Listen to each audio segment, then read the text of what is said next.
আসসালামু আলাইকুম। প্রিয় দর্শক, অন্য মঞ্চের আলোচনায় আজ অতিথি হিসেবে আমরা পেয়েছি চিকিৎসক ও মিডিয়া ব্যক্তিত্ব জনাব ডক্টর আব্দুল নূর তুষারকে। তুষার ভাই, আপনাকে আমাদের অনুষ্ঠানে স্বাগত জানাচ্ছি। তুষার ধন্যবাদ। ভাই, আমাদের রাজনীতির কিছু বৈশিষ্ট্য নিয়ে একটু কথা বলতে চাই। আজকে আমরা দেখলাম যে সাভারে এনসিপির একটা সভায় হঠাৎ করে ককটেল বিস্ফোরণ হলো। এনসিপির লিডাররা ওখানে বসে তাৎক্ষণিকভাবে অভিযোগের তীর তারা নিক্ষেপ করলেন প্রশাসনের দিকে, মানে প্রকারান্তরে সরকারের দিকে। এতদিন তাদের অভিযোগের তীর ছিল আওয়ামী লীগের দিকে অথবা ছাত্রলীগ, যুবলীগ, এদের দিকে। এখন সেটা সরকারের দিকে যাচ্ছে। আবার দ্বিতীয় দিকটা হলো যে ওরা একটা মিটিং করবে, সেখানে যারাই ককটেলটা ফাটায় তাদের যে রাজনৈতিক যে আচরণটা, মানে এই যে রাজনৈতিক অসহিষ্ণুতা আমরা দেখতে পাচ্ছি সব জায়গায়, এটা আমাদের ভবিষ্যৎ রাজনীতির জন্য আসলে কি নমুনা দেখাচ্ছে? আমাদের রাজনীতির গুণগত পরিবর্তনের জন্য যে ধরনের পরিবর্তন প্রয়োজন বা যে ধরনের সংস্কার প্রয়োজন সেটা হয় নাই, এবং এটা হওয়ার সম্ভাবনা আপাতত নাই। এই কারণে আপনি যদি এনসিপি কে দেখেন, এনসিপির মধ্যে যারা আছেন তারা ভিন্ন ভিন্ন সময়ে এই ধরনের বৃহৎ রাজনৈতিক দলগুলি লেজুর ভিত্তি করে যে সংগঠন সেগুলির মেম্বার ছিলেন। তাদের খুব কম নেতাই ফ্রেশ স্টার্ট করেছেন রাজনীতিতে, বরং যারা ফ্রেশ স্টার্ট করেছিলেন এরা এখান থেকে বের হয়ে যেতে বাধ্য হয়েছেন। কারণ এই পুরনো যে প্যাচের রাজনীতি, গোজামিলের রাজনীতি, সেখানে তারা থাকতে পারেন না। আপনি যদি দেখেন তাসনিম জারাকে, তাজনুভা জাবিনকে, এরকম অনেক নারী সদস্য বের হয়ে গেছেন তাদের। আবার কিছুদিন আগে উমামা ফাতেমা 50 টাকায় সনদ বিক্রি করতে চেয়েছেন জুলাই যোদ্ধার। আবার আপনি দেখবেন যে মাহফুজ আলম একাধিক স্টেটাস দিচ্ছেন যেখানে তিনি তার হতাশা ব্যক্ত করছেন। এর কারণ হচ্ছে এনসিপি যে ধরনের নেতাদের দিয়ে তৈরি হয়েছে, তাদের কারো ছাত্রলীগের ইতিহাস, কারো জামাত শিবির ছাত্র আহ, দল, অথবা ইসলামী ছাত্র শিবিরের ইতিহাস। তো এই যে ভিন্ন ভিন্ন দল থেকে এসে ওই আগের মতোই এক ধরনের ফিউশন কিংবা এক ধরনের মিক্সচার আহ, দিয়ে এই এনসিপি তৈরি হয়েছে। ফলে রাজনৈতিক সংস্কৃতি পরিবর্তনের জন্য যে ধরনের প্রক্রিয়ায় দলটি তৈরি হবার কথা ছিল সেটা তো হয় না। এই দলের সভাপতিকে জামাত ইসলামীর নেতা বলেন যে তাদেরই লোক, তাদেরই ছেলে, তাই না? এবং এই দলের যিনি সাধারণ সম্পাদক তিনি তো আগে থেকেই এক ধরনের রাজনীতির সঙ্গে যুক্ত ছিলেন। ফলে তাদের থেকে যারা এমপি হয়েছেন তারাও আগে ছাত্রলীগ কিংবা অন্য কোনো দলের সঙ্গে রাজনীতি করেছেন বা নুরুল হক নূরের সাথে ছিলেন। তাই আমি মনে করি না যে বাংলাদেশের রাজনৈতিক পরিবর্তনের সূচনা হওয়ার যে সম্ভাবনা ছিল সেই সম্ভাবনা ধ্বংস হয়ে গেছে এনসিপির সাথে সাথে। তার সঙ্গে আমরা যদি আশা করি যে জাতীয়তাবাদী দল অথবা জামাতে ইসলাম পরিবর্তিত হবে, এটা তো হওয়ার সম্ভাবনাই নাই। কেননা জামাতে ইসলাম তো একটি অপরিবর্তনীয় শাসনতন্ত্রের অধীনে বা গঠনতন্ত্রের অধীনে তারা রাজনীতি করে। তাদের গঠনতন্ত্র সেই বহু বছর আগে আবুল আলা মওদুদী সাহেবের আদর্শে উজ্জীবিত। যদিও সেই আদর্শ থেকে তারা দূরে সরে এসে অনেক সুবিধাবাদী কাজ করছেন, তারপরেও তাদেরকেও আসলে আমরা ধরতে পারি না যে তারা কোনো পরিবর্তন করবেন। বিএনপির মধ্যে উচ্চ নেতৃত্বে কিছু কিছু জায়গায় পরিবর্তনের আকাঙ্ক্ষা বা পরিবর্তনের আশা বা নির্দেশ আমি বলবো এটা পাওয়া যাচ্ছে, কিন্তু নিচের দিকে বিএনপিতে যারা আছেন তারা অতীতে যে রাজনীতি সেখান থেকে বের হয়ে আসতে পারবেন এরকম কোনো সম্ভাবনা আমরা দেখতে পাচ্ছি না। এই জন্য যে তারা অভ্যস্ত, এখানে তো নতুন মুখ নাই। নতুন মুখ মাননীয় প্রধানমন্ত্রী নিজে, বরং আমরা বলতে পারি যে উনি ক্ষমতার এই আসনে বা সংসদ সদস্য হিসেবে একেবারে নতুন। কিন্তু তার দলে বহু নেতাকর্মী আছেন যারা শহীদ রাষ্ট্রপতি জিয়াউর রহমানের সময় থেকে রাজনীতি করছেন, এমন লোকও তো আছেন। ফলে তারা পরিবর্তিত হয়ে যাবেন রাতারাতি এটা আমরা আশা করতে পারি না।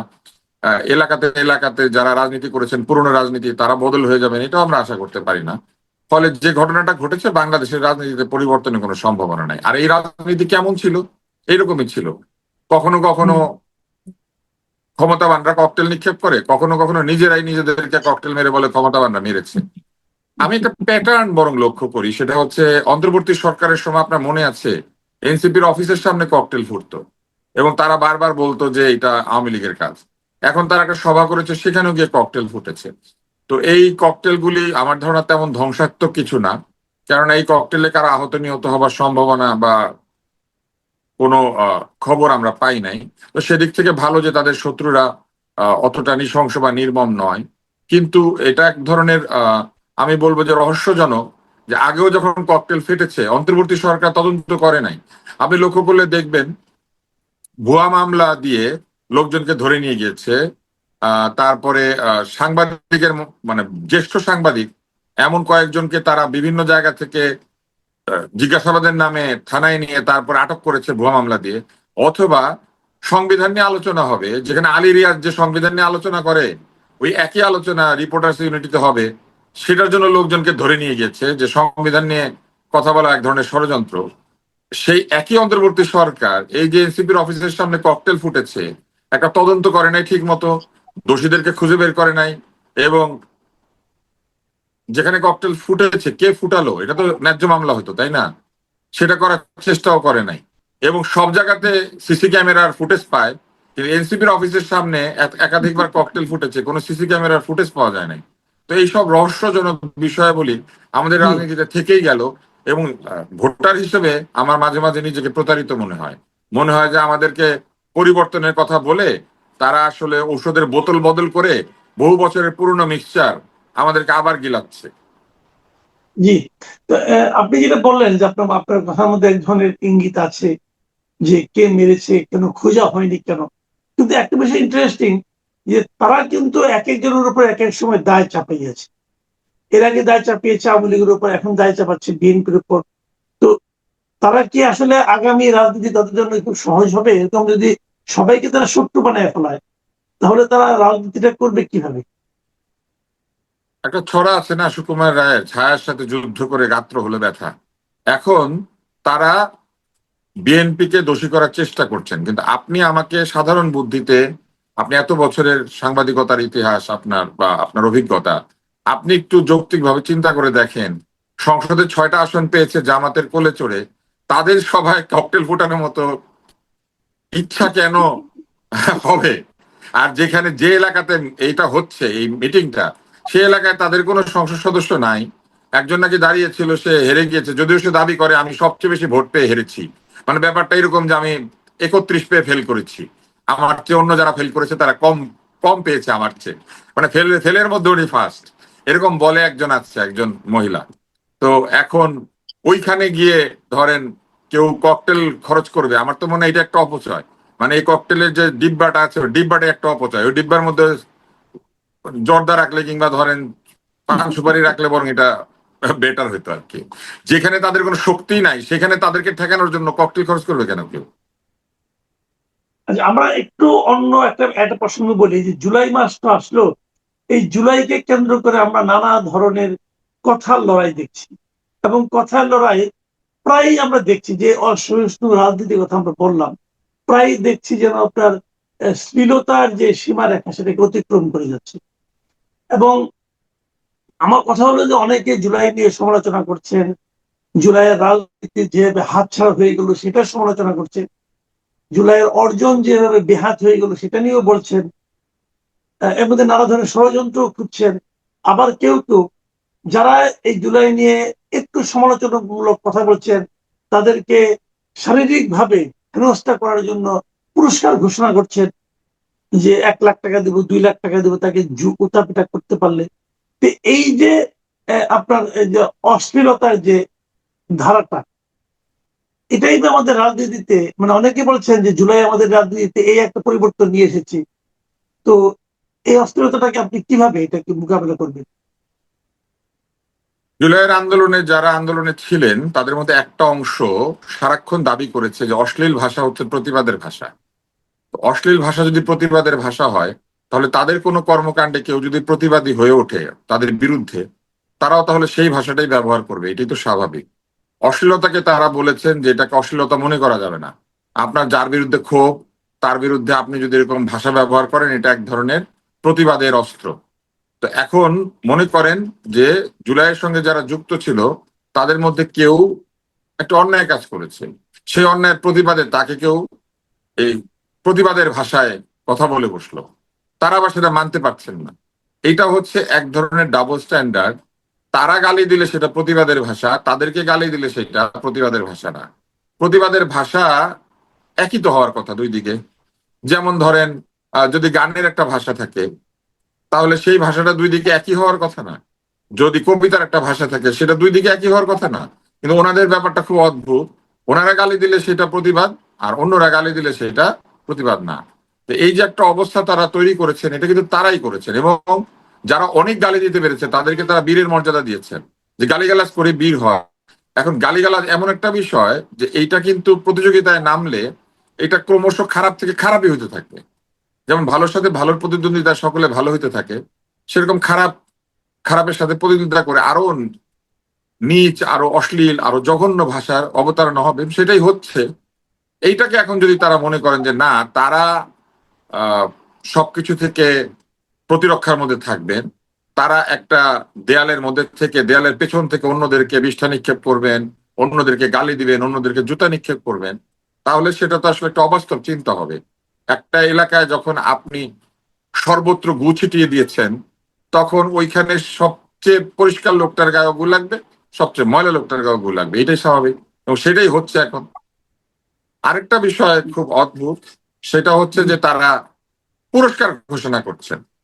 আপনি আমাকে বলেন, এত জনপ্রিয় যারা, তাদেরকে পুরস্কার ঘোষণা করতে হবে কেন? কাউকে টাকার লোভ দেখাতে হবে কেন যে আমি টাকা দিব তুমি এটা করে আসো? যারা জুলাই আন্দোলন করেছিল তারা কি টাকা নিয়ে সেখানে গিয়েছিল? তা তো না।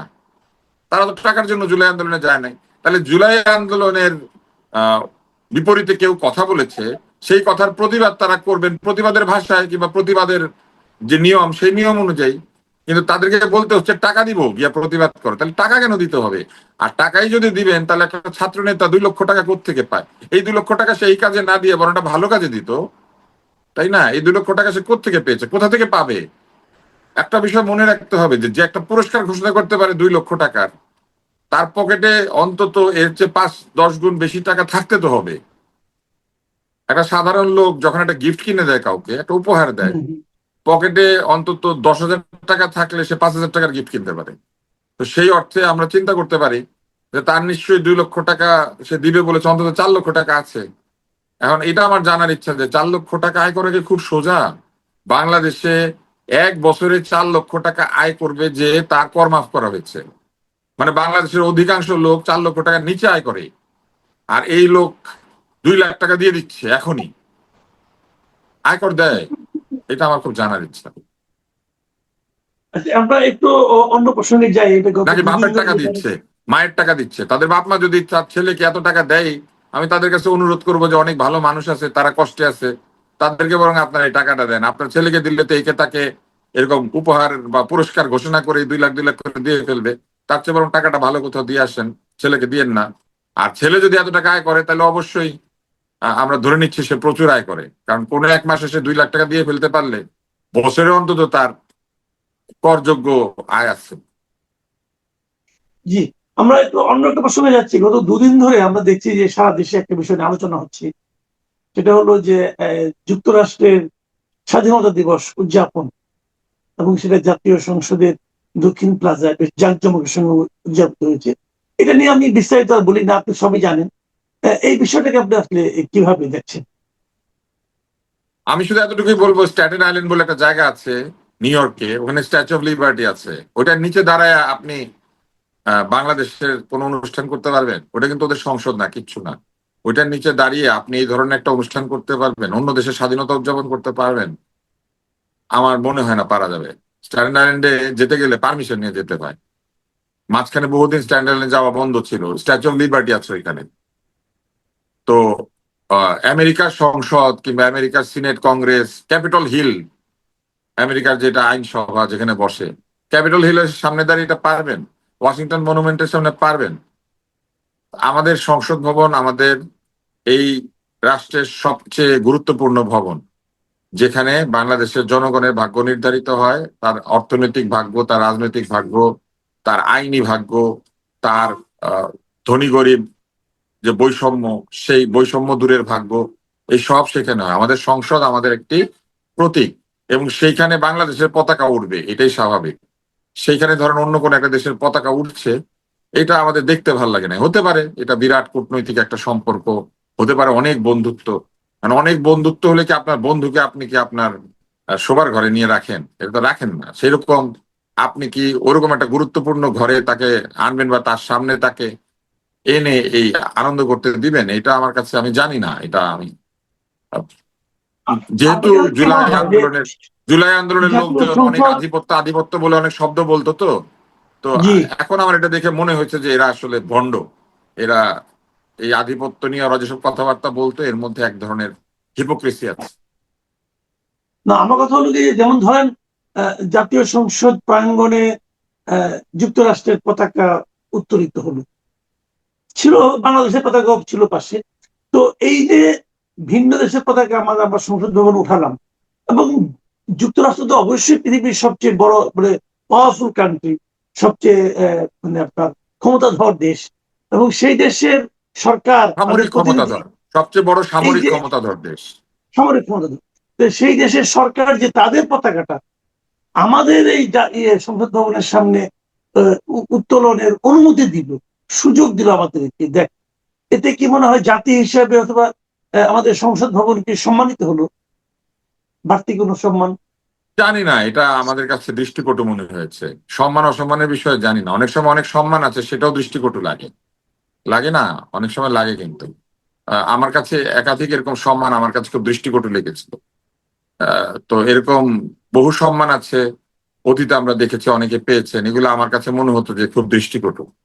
তো সেরকম আরেকটি, এটা যদি সম্মানেরও হয়ে থাকে এটা খুবই দৃষ্টিকটু। আমার মনে হয় এই ঘটনাটা কোনোভাবেই সরকারকে কোনো অ্যাডভান্টেজ দেবে না, বরং বহু মানুষের কাছে বিষয়টা নেতিবাচক ভাবে আসবে। এবং এই ঘটনাগুলি আমি জানি না, এইগুলি তো সরকারের ইমেজ বিল্ড আপ করারও কিছু মানুষ থাকার কথা। সরকারের ইমেজ নিয়ে যারা ভাববেন, কোন সিদ্ধান্তটা দিলে কি ধরনের রিয়াকশন হতে পারে, এগুলি নিয়ে চিন্তা করবেন। আমি জানি না যে এই সরকারের হয়ে কারাই চিন্তাটা করছেন। যারাই চিন্তাটা করছেন আমার মনে হয় এটা তাদের একটা ভুল সিদ্ধান্ত ছিল, তাদের এটা করা উচিত হয় না। সংসদ ভবনে বিদেশি পতাকা ওড়ে, কখন ওড়ে? যখন সার্ক সম্মেলন হচ্ছে, যখন আন্তর্জাতিক সম্মেলন হচ্ছে, তখন সংসদ ভবনকে আপনি আহ এই বিদেশি পতাকা ওড়াতে পারেন, কিন্তু সেখানে হোস্ট কে? সেখানে হোস্ট হচ্ছে আমাদের রাষ্ট্র, আমরা দাওয়াত দিয়ে এনে এটা করছি। অলিম্পিকে বিভিন্ন দেশের পতাকা একসাথে উড়ে, আপনি ফ্রান্সে অলিম্পিক হলে কি হবে? ফ্রান্সের পতাকার পাশে অন্য দেশের পতাকা উড়ে। বিশ্বকাপে উড়ে কেন? কারণ হোস্ট দাওয়াত দিয়ে এনে তাকে ওই পতাকাটা উড়িয়ে দেয়। কিন্তু এই দাওয়াতে কি হোস্ট আমাদের সরকার ছিল? আমাদের সরকারের দাওয়াতে এইটাও আয়োজিত হয়েছে, তাহলে আমি মনে করি না যে এটা ঠিক হয়েছে। হোস্ট এই সম্মানটা দিতে পারে গেস্টকে, কিন্তু গেস্ট এসে নিজে নিজে এটা উড়িয়ে দিতে পারে না। এটা আমি মনে করি না যেটা ঠিক। জি, অনেক ধন্যবাদ জনাব আব্দুল নূর তুষার। প্রিয় দর্শক, আপনারা শুনলেন আমাদের এই সময় আলোচিত কিছু বিষয় নিয়ে জনাব আব্দুল নূর তুষারের স্পষ্ট উচ্চারণ। আশা করি আপনারা এনজয় করেছেন, আপনাদের মধ্যে নতুন চিন্তা হয়তো বা তার কোনো না কোনো কথা থেকে আপনারা পাবেন। তবে ভালো থাকবেন, এখন এ পর্যন্ত। আল্লাহ হাফেজ।